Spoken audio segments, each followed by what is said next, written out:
सर्वकल्याणकारकं प्रधानं सर्वधर्माणां जीनं जयतु शासनं कोटिशतं द्वादशेव कोट्यो लक्षाणि सिद्धिरिक्तधिकानि चैव पञ्चाशदष्टौ च सहस्रसङ्ख्यामेतत्तं पञ्चपदं नमामि अर्हन्तवासि यत्थं गणहरदेवी गन्त्यं सम्मं प्रणमामि भक्तजित्तो सुदनाणमहोविं शीर्षा इच्छामि वन्दे सद्भक्तिकौ सगुकौ दशालोचिन् अंगोंगो पैनी पौणी परिमुसुत पणमाणि उपगै चूलिया चेयि सुत्तत्तयितु इदं कायं स्यानिष्कालवञ्चेमि पूजेमि वन्दामि नमं स्वामी दुःखको कम्मखो बोहिलाओ सुगैगमनं समायमण्डं जिनगुण संपत्तियो मध्य अथ अपराणिक स्वाध्याय वेलायम आचार्य भक्ति का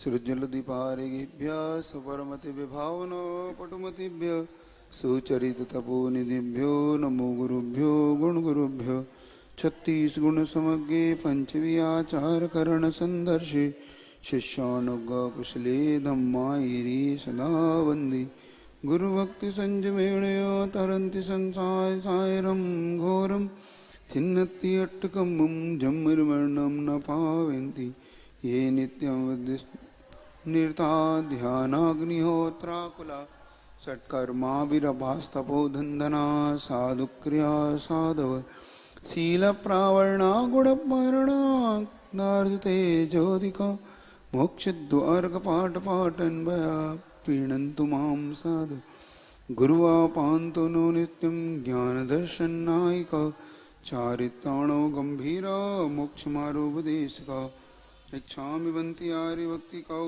सगुकौ तस्सालुचे समनाण समदर्शन समचर्युक्ताणं पञ्चव्याचारणम् आयर्याणम् आयर्यादिनानोदेश्याणम् तीर्णगुणपालर्याणं सवुसवणं स्याणकालम् अंचेमि पूजेमि वन्दामि नमं स्वामी दुःखको कमको बोहिलाओ सुगैगमनं समायमनं जिनगुणसम्पत्ति हो मध्यम यस्य स्वयं स्वभावाप्ति रभावे कृष्णकर्मणः तस्मै संज्ञानरूपाय नमोस्तु परमात्मने।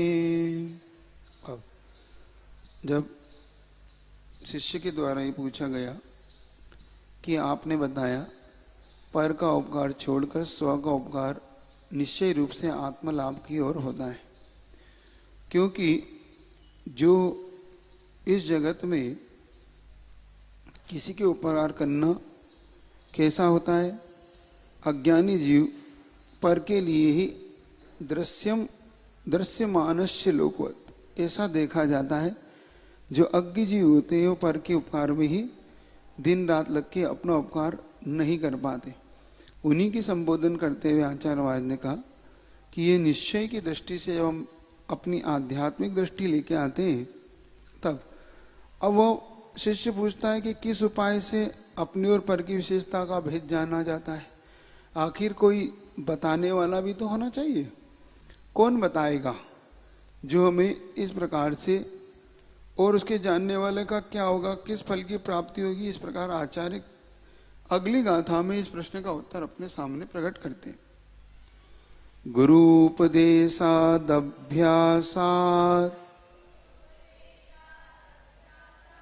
संवित्ति सोपनान्तरम्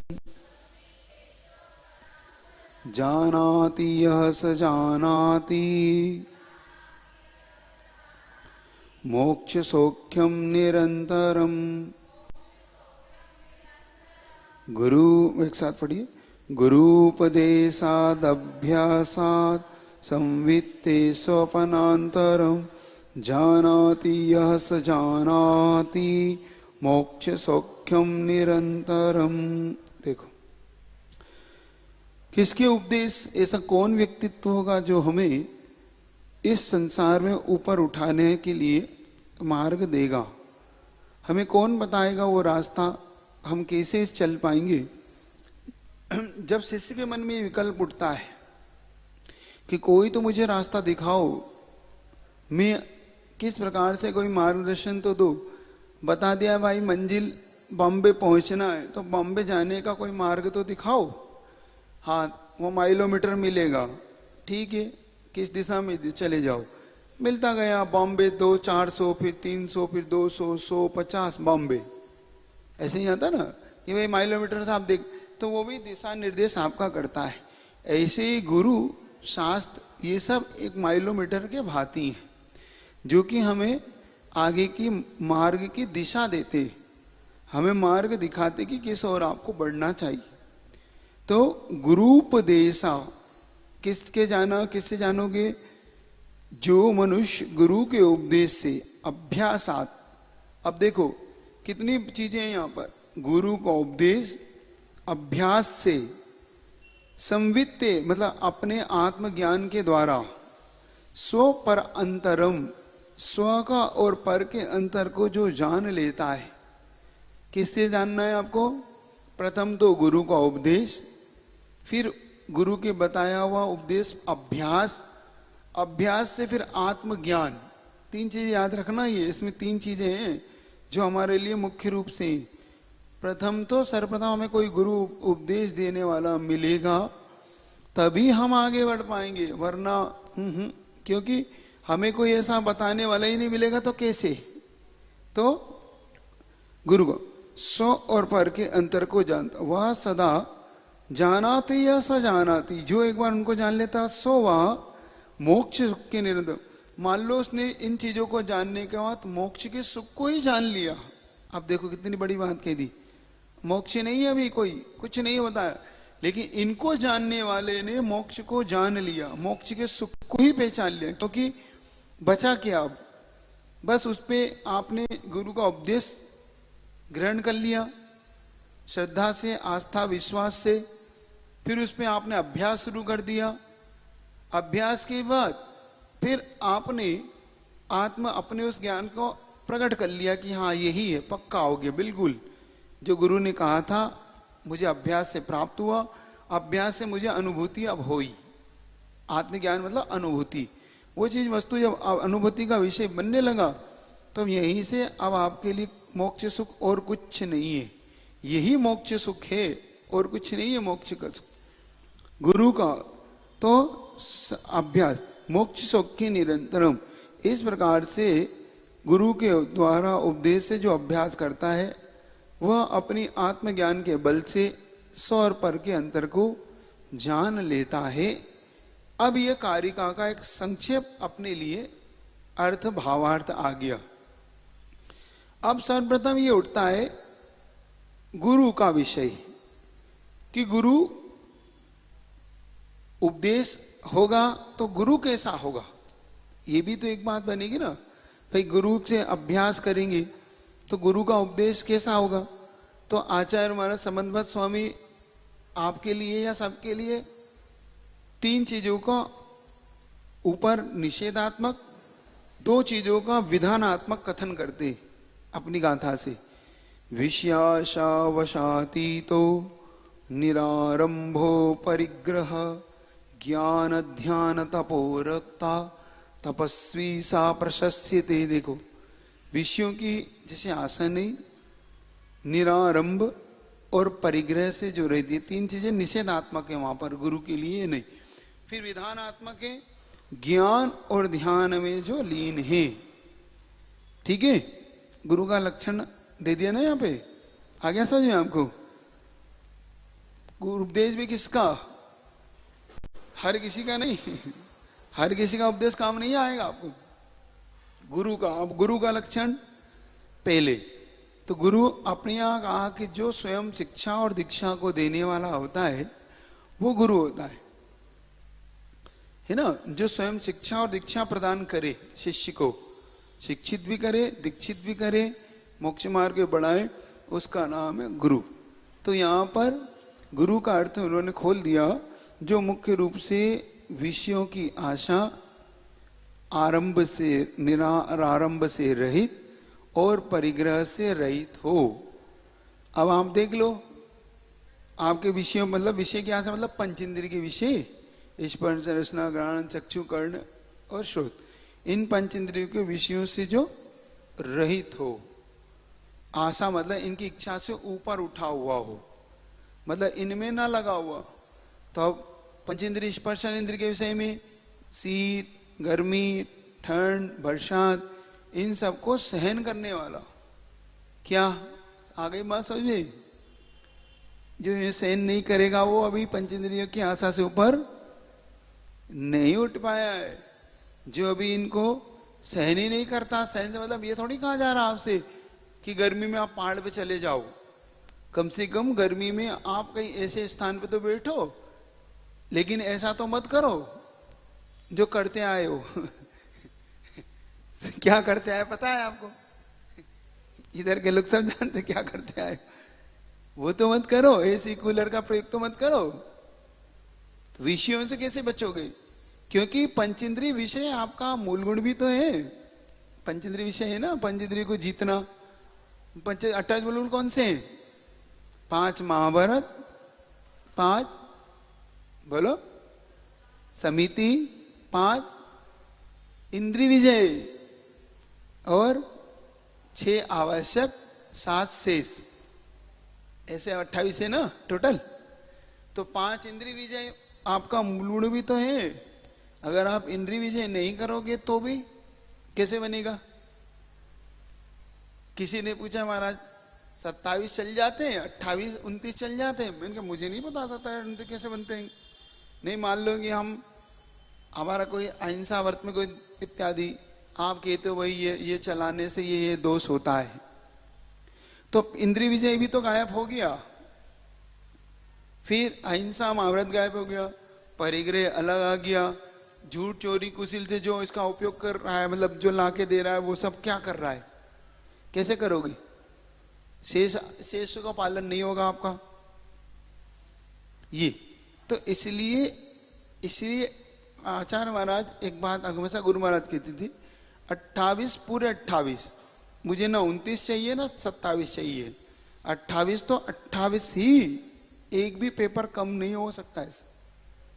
हाँ, जो ये कहा जाता है कोई बात नहीं, उनके 28 है हमारे 26 तो ही, हमारे 27 तो ही, हमारे 25 तो ही, ये गलत है, ये ध्यान रखना। इसी 2-3 गुणों से तो आरिका नीचे आ गई, आरिका के 105 क्यों लग गई और 28 मूल गुणों कुछ कमी क्यों आ गई? क्यों? फिर वो आरिका आपकी वंदना कर रही है।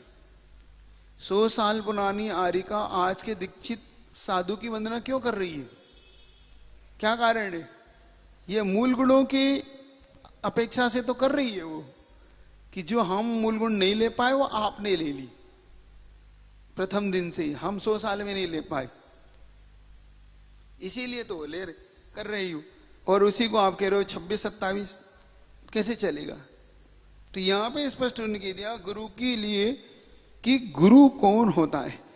अभ्यासात, फिर गुरु के बताए हुए मार्ग का अभ्यास, उपदेश देने का अधिकारी गुरु ही है। उसके गुरु के अभ्यास के बाद आप अभ्यास करिएगा। अगर आपने अभ्यास कर लिया तो आप उचित उस पे चले जाओगे। एक बहुत अच्छी शिक्षाप्रद घटना पड़ी थी कि एक व्यक्ति, कराटे होते ना, कराटे प्रतियोगिताएं होती, अब वो सीखने के लिए के व्यक्ति के पास पहुंचा। भाई उसका एक हाथ नहीं था उस गुरु का, और प्रसिद्ध था वो गुरु। उस लड़के का एक हाथ था नहीं और गुरु प्रसिद्ध गुरु के पास हो गया था। क्या करे? कोई बात, गुरु का कोई डरो नहीं, सब हो जाएगा, सब ठीक हो जाएगा। और गुरु ने भी उसको एक ही दाव सिखाया। क्या? एक दाव सिखाया। अब वो परेशान हो गया, गुरु दूसरे दाव ही नहीं सिखा रहे मुझे। अब गुरु ने कहा कि इस लड़के का एक ही हाथ है, लेकिन ऐसा दाव सिखाना है बस इसको, बस एक ही दाव पे उसकी प्रैक्टिस कराते, वो नाराज सा होने लगा। बस आप तो एक ही एक प्रैक्टिस करा रहे हैं, आप तो एक ही प्रैक्टिस, दूसरे दाव बताओ, इतने दाव हैं, वो दूसरे दाव से मुझे चित कर देगा। गुरु ने कहा चुपचाप बस जितना कहना उतना करो, ये अभ्यास करते रहो। उसको लगा ये गुरु तो हरवाएंगे, क्योंकि एक दाव के दूसरा दाव ही नहीं दे रहे।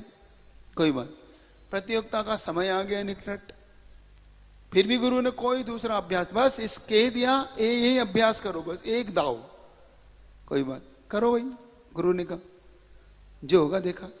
अब वहां प्रतियोगिता हम पहुंचे, पहुंचते ही पहले दौर में ही उसने चित कर दिया उसे, जिसके पास एक आता उसने सामने वाले को चित कर दिया। वो आश्चर्यचकित रह गया, तो गुरु के चरणों में गिर के पूछता है कि मैं तो सोचता था कि मैं कैसे जीतूंगा, और आपने एक ही दाव सिखाया, लेकिन एक ही दाव से मैं जीत गया।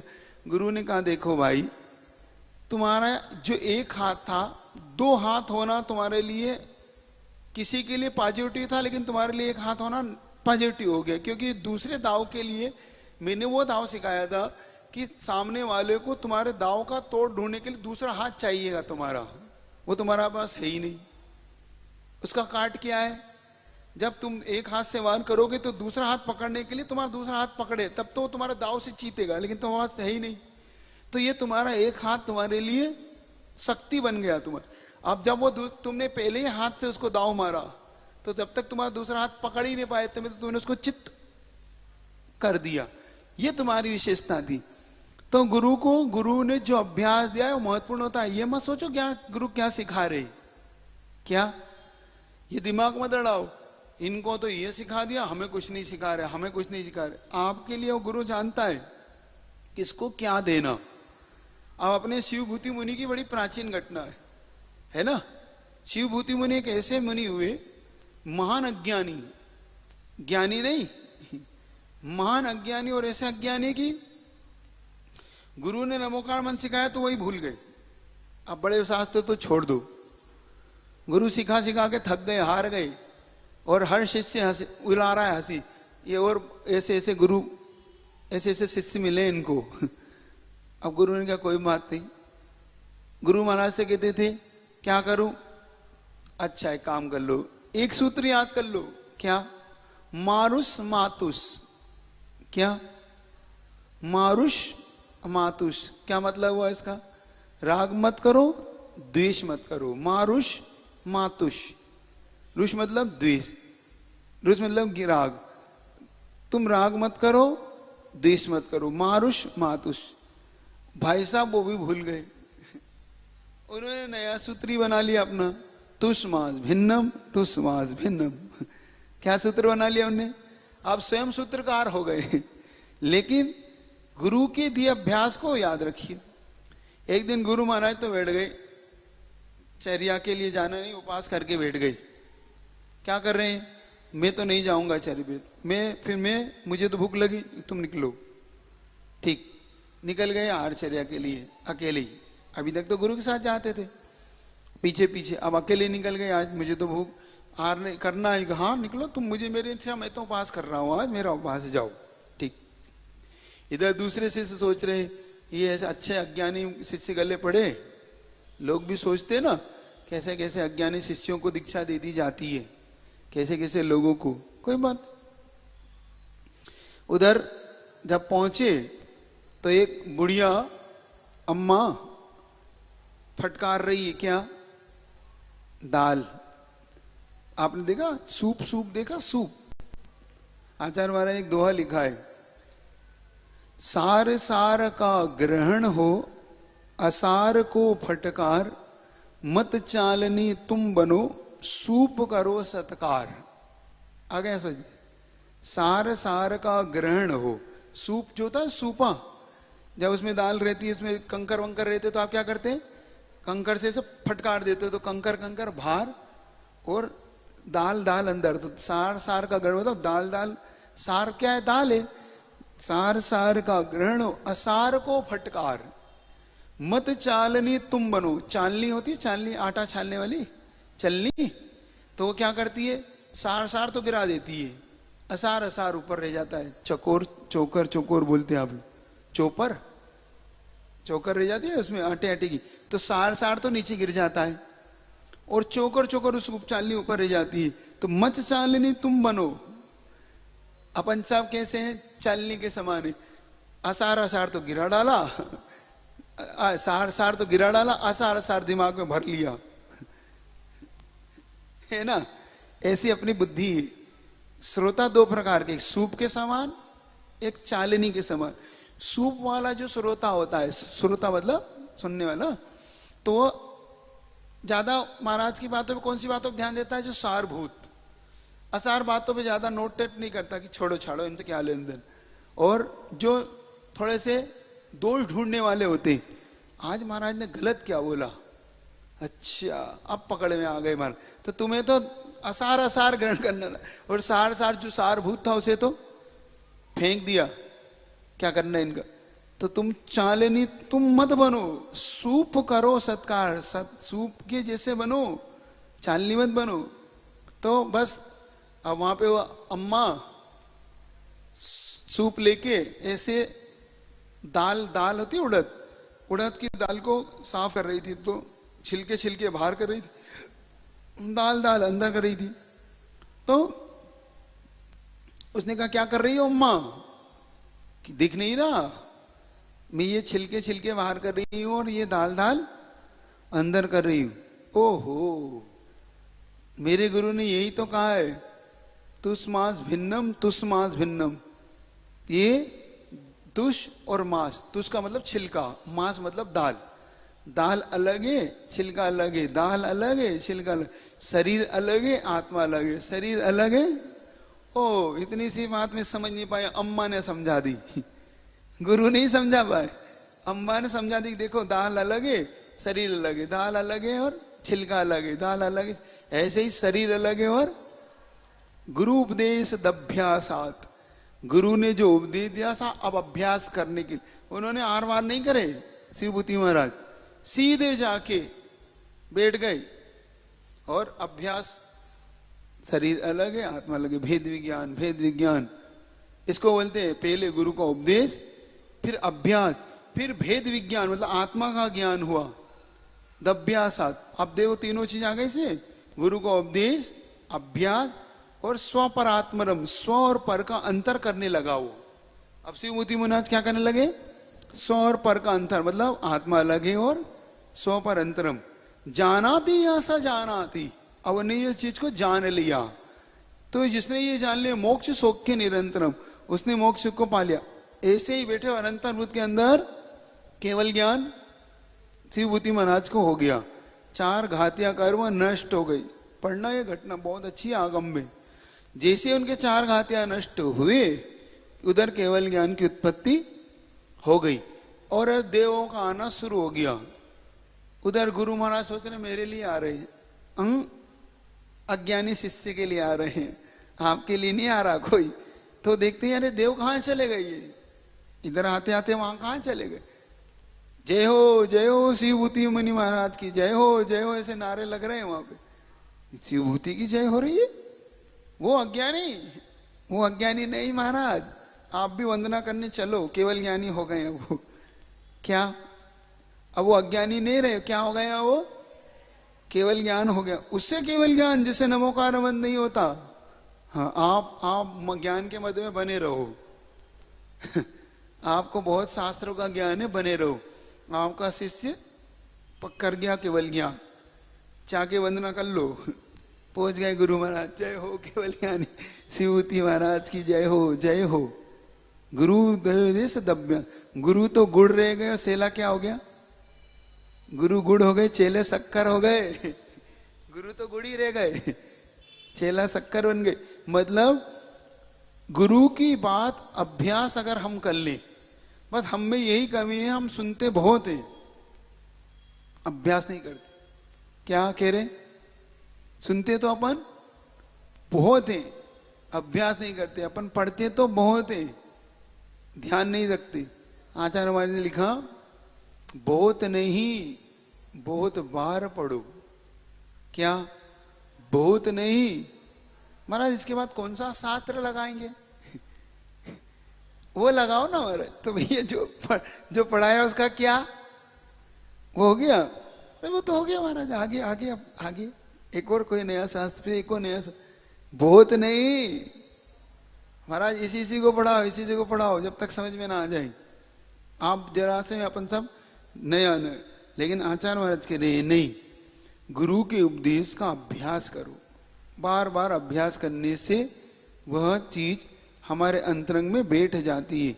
बार बार अभ्यस्त करो, अभ्यास करने से ही हस्तगत होती। कोई वस्तु जब तक अभ्यास नहीं करोगे, संसार में किसी भी चीज का एक बात आप दिमाग में लिख के रख लो, जब तक अभ्यास आप नहीं करोगे, जब तक वो वस्तु किसी काम की नहीं है आपकी। आप आज याद करो, कल छूट जाएगा।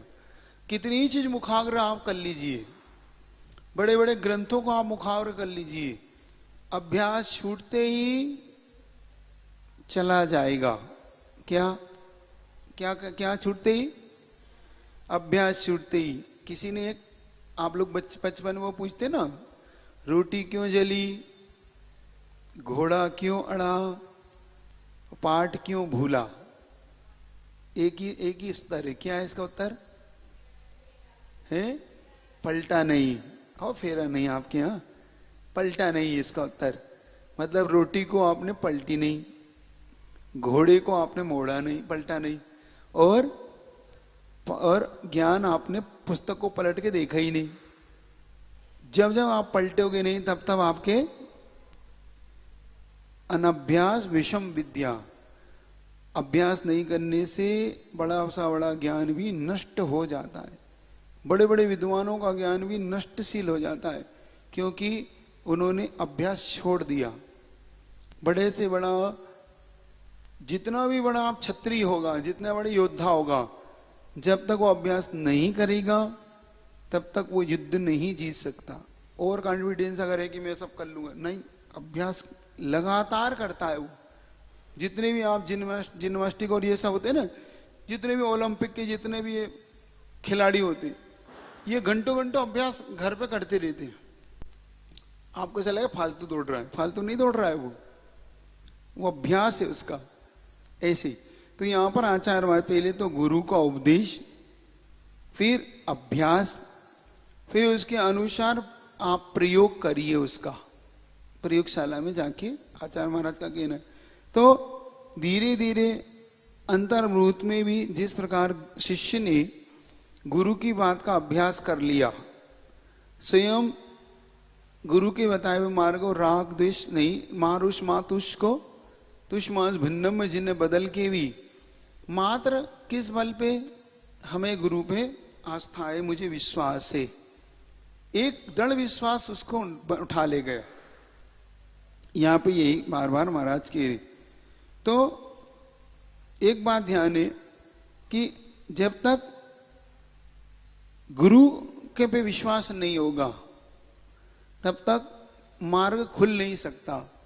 क्योंकि आपको ये बात तय करके रखना पड़ेगी कि ये सत्य है, मुझे इस पे विश्वास है, बस ये मार्ग ऐसा ही था। इदमेव ईदृशमेव ना चान्य न अन्य प्रकारमेव, यही था, ऐसा ही है, न अन्य न अन्य प्रकार भी नहीं है। बस निसंकित निकांक्षित अंग, निसंकित अंग संबंध बस स्वामी का याद रखो। ऐसा ही है मार्ग, यही है, अन्य नहीं, अन्य प्रकार भी नहीं, बस कुछ नहीं। जो कह दिया पत्थर की लगे, हाँ यही है। आगे आपको विश्वास है? हाँ मुझे विश्वास है। पक्का? हाँ पक्का। कह दिया? हाँ कह दिया। तब जाके बात बनती है।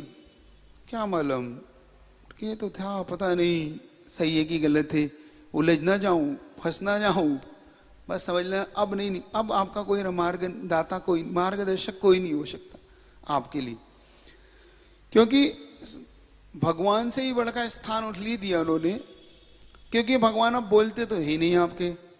शास्त्र समझ में आता है, शास्त्र समझ में आ जाता है, भगवान बोलते नहीं, शास्त्र समझ में आते नहीं। अब कौन बचा?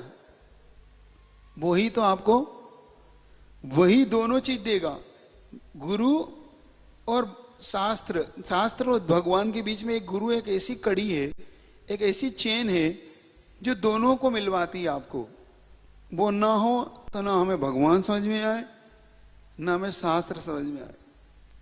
और हुआ यही है, जो लोग गुरु के अभाव में जिन्होंने ये कार्य करना प्रारंभ किए, उनके जीवन में कभी भी हमेशा उलझन ही रही। या तो उन्हें शास्त्र का गलत अर्थ निकाल दिए, या भगवान के समझने में भूल कर गई। भगवान की पूजन अभिषेक सब बंद कर दिए उन्होंने। क्यों? उन्हें भाव ही समझ में नहीं आया कि क्या करना चाहिए था यहाँ पे, ये किसके लिए कहा गया था। बनारसी दास जी जैसे लोग है ना, अब शास्त्र पढ़ लिए। बनारसी दास जी की बड़ी अच्छी है उनकी जीवन घटना। उन्होंने समय सार जैसा शास्त्र पढ़ लिया। अब पढ़ तो लिया, आत्मा की अनुभूति, आत्मा की बहुत अच्छी बातें उसमें आ गई।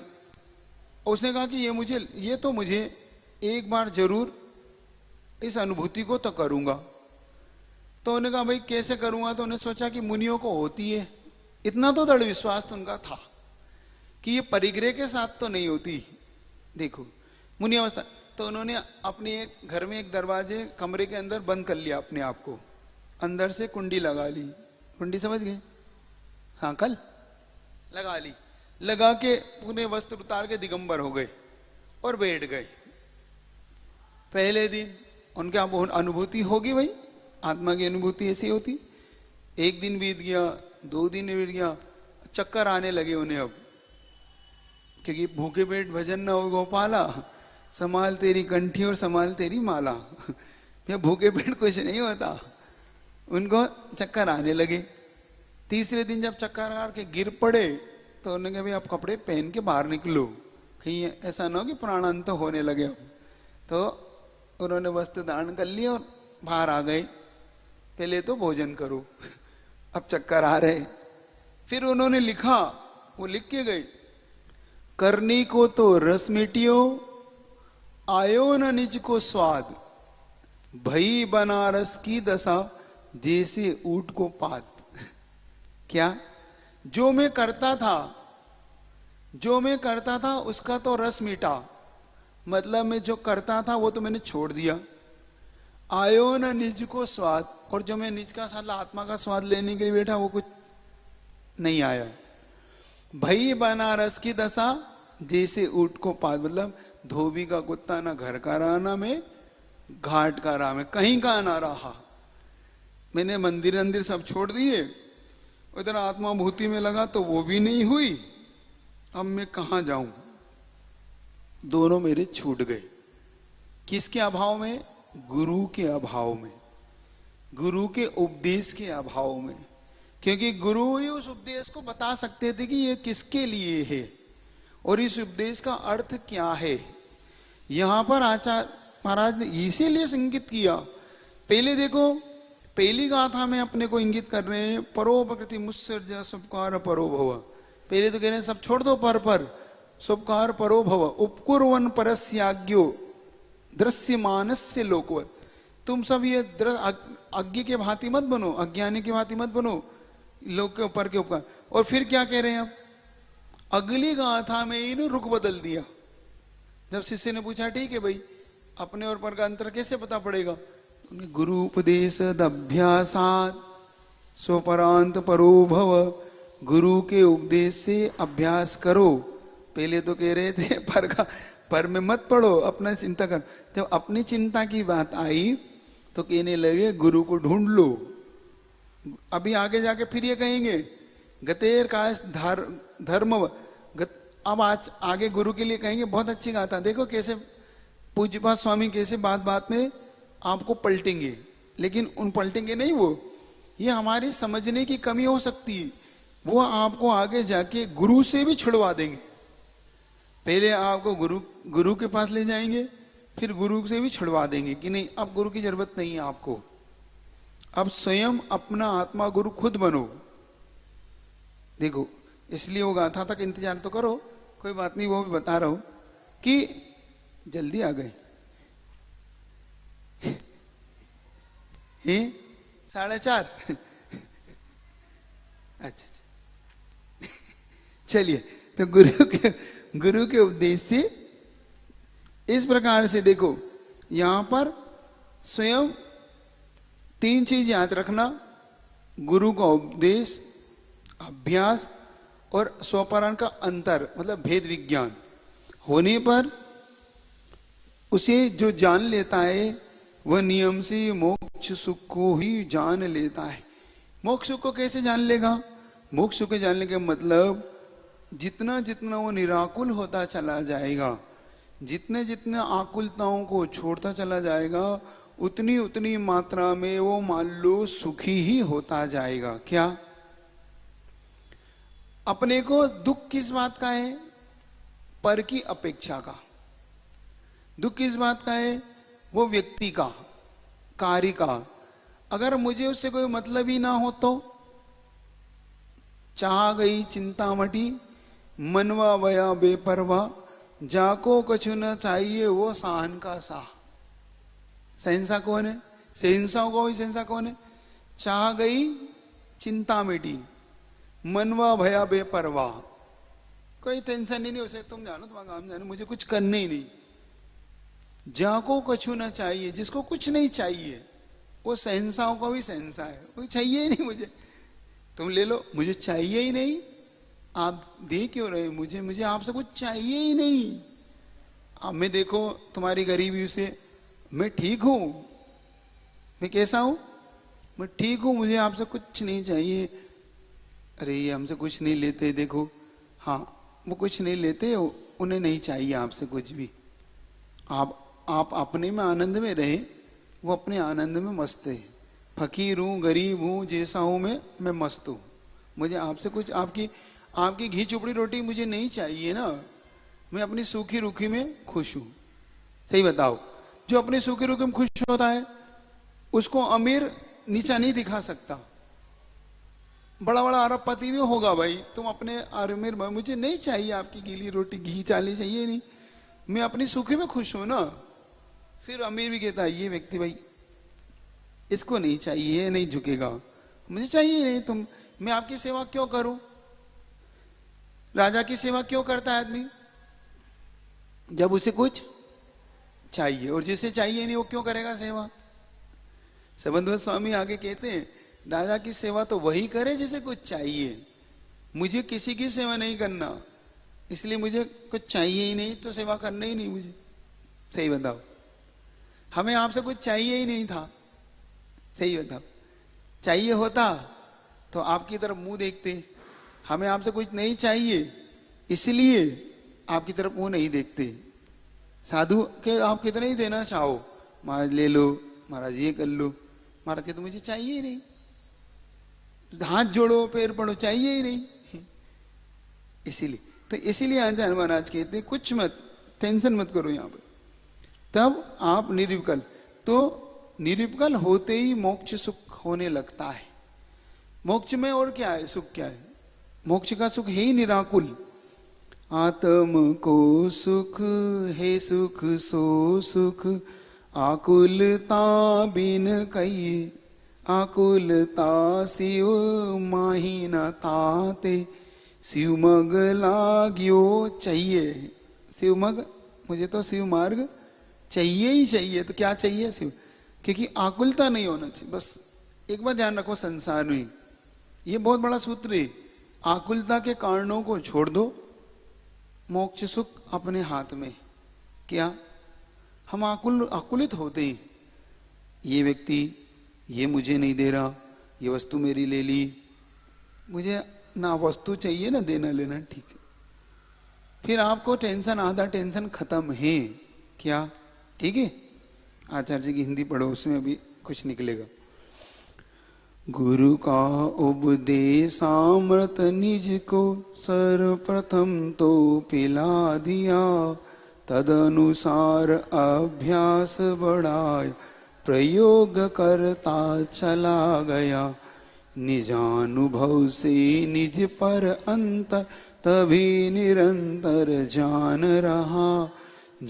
रहा वह मोक्ष सौख्य भी अब तक जो अनजान रहा। कितने अच्छे आचार्य ने कितने अच्छे शब्दों में बांधा, लेकिन ध्यान से पढ़ोगे तो ही, नहीं तो पता पड़ा आप और कहीं आपका ध्यान है। ध्यान से पढ़ना, आकुलता तो नहीं हो रही, बस 1 मिनट 2 मिनट में छोड़ रहा हूं। इसमें भी आकुलता मत करना नहीं तो उसमें भी आकुलित होने लगो। मोक्ष सुख को जानना चाहते हो और उसमें भी आकुलित हो रहे हो। मोक्ष सुख को तो निराकुल होके जानो क्यों? मोक्ष सुख जानने की तो आकुलता नहीं है ना। मोक्ष सुख को भी निराकुल होके जानना हो। समय देख के घड़ी से नहीं मिलेगा मोक्ष सुख, ठीक है? बस 2 मिनट में छोड़। गुरु का उपदेश अमृत निज को सर्वप्रथम तो पिला दिया। सर्वप्रथम मैंने क्या किया? गुरु के उपदेश को मैंने पी लिया। मतलब जो गुरु ने कहा उसे अच्छे ध्यान से आस्था श्रद्धा पूर्वक सुना, तद अनुसार अभ्यास बढ़ाया। फिर जैसा उन्होंने कहा मैंने वैसे वैसे अभ्यास को बढ़ाया। मतलब उन्होंने कहा सामयिक करो, ध्यान करो, इस प्रकार से परिग्रह का त्याग करो, पापों से बचो। प्रयोग करता चला गया। फिर मैंने उस प्रयोग को बढ़ाता चला गया। निज अनुभव, निजानुभव से निज पर अंतर। फिर मैंने अपने ही अनुभव से, अपना अनुभव, देखो इसमें दूसरे का अनुभव नहीं, आपका अपना अनुभव काम आता है। आपका अपना अनुभव, फिर निज और पर का अंतर निरंतर जान रहा। फिर मैंने उसको निरंतर जान रहा वह मोक्ष सुख भी। फिर मुझे अब तक जो अनजान, फिर अब मैं मोक्ष सुख को भी अब जानने लगा जो तक मैं जिससे अनजान था, बस अपन ने उसी को ही नहीं जाना। इसीलिए इस प्रकार से आपका समय हो गया। ठीक, आकुलता ना करें आप लोग, आपका समय हो गया। जिनवाणी के ज्ञान से सुझे लोग सुवाणी मस्तक धरू सदा दे दो।